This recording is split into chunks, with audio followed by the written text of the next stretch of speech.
Motor कार हो भैया तैन के कृपा से सभे चलै छै मोटर कार हो भैया। अब केतना जन के भए गेलै सपना साकार हो भैया। अब केतना जन के भए गेलै सपना साकार हो भैया। त बाबा विश्वकर्मा जी अइलै हाथी सवार हो भैया। त बाबा विश्वकर्मा के माई माछी के उपार हो भैया।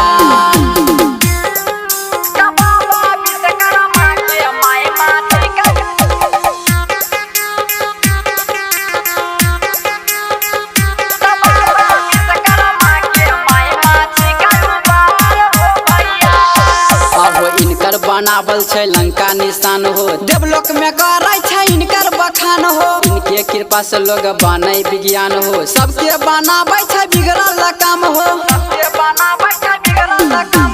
इनकर बनावल छै लंका निशान हो देवलोक में करै छै इनकर बखान हो। इनके कृपा से लोग बनै विज्ञान हो सबके बनाबै छै बिगड़ल काम हो।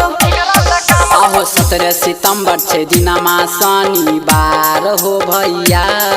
आहो 17 सितंबर छै दिनमा शनिवार हो भैया। त बाबा विश्वकर्मा जी अइलै हाथी सवार हो भैया। त बाबा विश्वकर्मा के माई माछी के उपार हो भैया।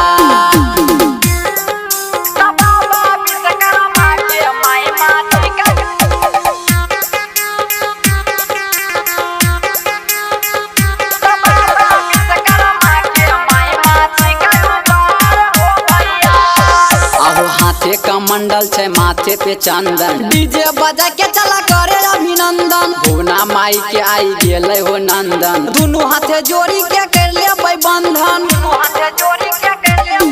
आहो हाथे कमंडल छै माथे पे चंदन डीजे बजा के चला करे अभिनंदन। भुवना माई के आई गेलै हो नंदन दुनू हाथे जोड़ी के कर लेबै बंधन।